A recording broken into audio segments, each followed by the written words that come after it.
This is the scientific guide for setting and achieving goals. Because when I started off, I had 2 failed companies back to back, and eventually I became a multi-millionaire at 28. And I want to teach you what I've learned through reading books like The Power of Thinking Big or Think and Grow Rich, or my personal coach, Ed Mylett, that taught me the strategies for not only having a dream and a vision, but also achieving that in a way that almost became inevitable. This is how we do it. Number 1 is you have to give yourself permission to dream. See, most people, when they're thinking of their goals or they have their vision for their life or some of the things they want to achieve, they kind of know it inside, but they're worried. It's like, what if I call my shot and I don't achieve it? Or what if I say it out loud and somebody laughs at me? Or do I really have permission to dream of this goal? Like, some people don't want to give themselves permission to dream. And recently I was working with my coach, Ed Mylett, and we were at his house and he had a bunch of us working on our goals for the year. And he encouraged us to go out into his yard, to find a quiet spot, to go sit down and really get clear and check in with ourselves, right? To really look inside and ask ourselves, if we gave ourselves a 25-year vision of what our life could become, and we allowed ourselves to dream a little bit, what could that look like? And whatever came to our heart, whatever came to our mind, he encouraged us to write it down. And what happened is, in that moment, in that space, around those people, I checked in and I wrote stuff down that just came through me that I never even thought of. Ever. In that moment, it was like a download. I gave myself permission to dream. One of those goals was this crazy idea of donating 10,000 copies of Think and Grow Rich to every high schooler in my city. Where did that come from? I'd never thought of that before, but I connected with my heart and a place of service. It was like, well, of course, that is something I want to do. And I put it down, and it was something that I've taken action on. These are the opportunities, is that if you give yourself permission to dream, then you'll be able to create a compelling future that'll pull you forward from, a canvas that you can work backwards from to identify what projects, what goals for the next 10 years, maybe this year, that you want to pull from and make a reality today. But it starts by giving yourself permission to dream. Number 2 is to focus on standards.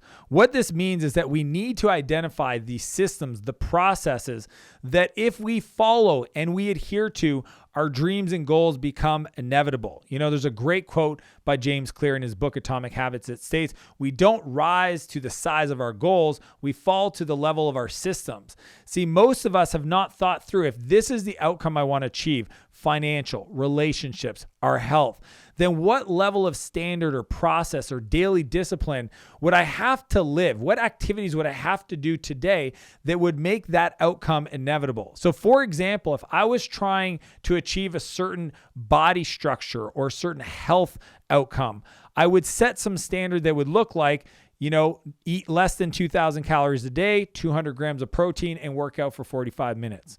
And if I adhered to that standard, to that system every day, it would make my goal inevitable. If my dream was to have a VO2 max of 38, then knowing if I ran 5K and I did hill sprints, my VO2 max would be achieved. If it's to add revenue to my business, then I got to ask myself, what level of marketing and sales daily, consistently, weekly, that are non-negotiables? The first 2 or 3 hours of my day, when I wake up, I'm going to attack that standard, that process, that system that I've defined for myself that's going to make that goal inevitable. That is what it means by define your standards and hold them. That's how we achieve goals. Number 3, unlock resources. When I'm defining a goal and I've set the standard, then I'm looking at resources. I'm asking myself, who are the people that I know that are best in class at this? I'm trying to get healthy. Who are the fittest people I know? I'm writing their names down, 2 or 3 names. What's the equipment I might need? Write those down. What are the resources, the books? Write those down. What are programs? Maybe I need a coach.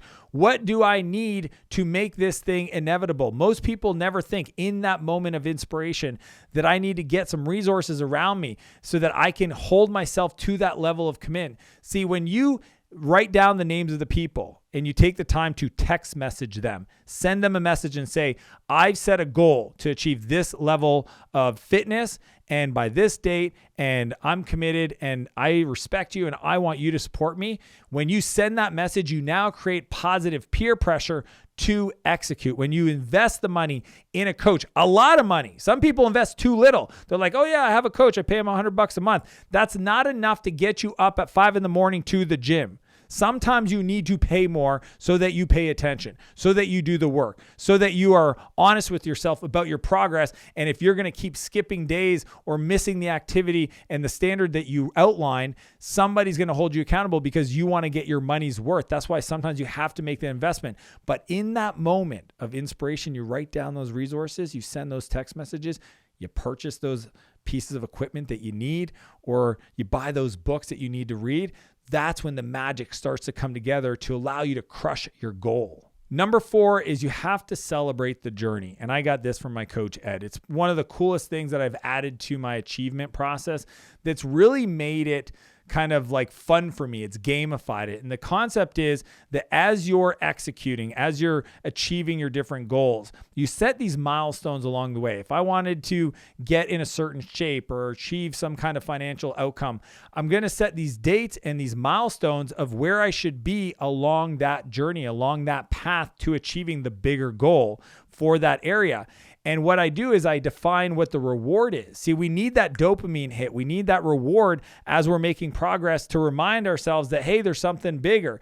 And what I love to do, and this is my tip for you, is if you've got a goal, work backwards from that date, that smart, attainable, time-bound goal, and then outline and map the date and the reward, but make it something that you could actually buy today, but you defer it. You create deferred gratification, meaning that if it's a trip, if it's a possession you want to buy, some cool watch, a new office chair. Because see, what happens is as you become more successful, you get to a place where maybe those purchases just kind of seem like things you do.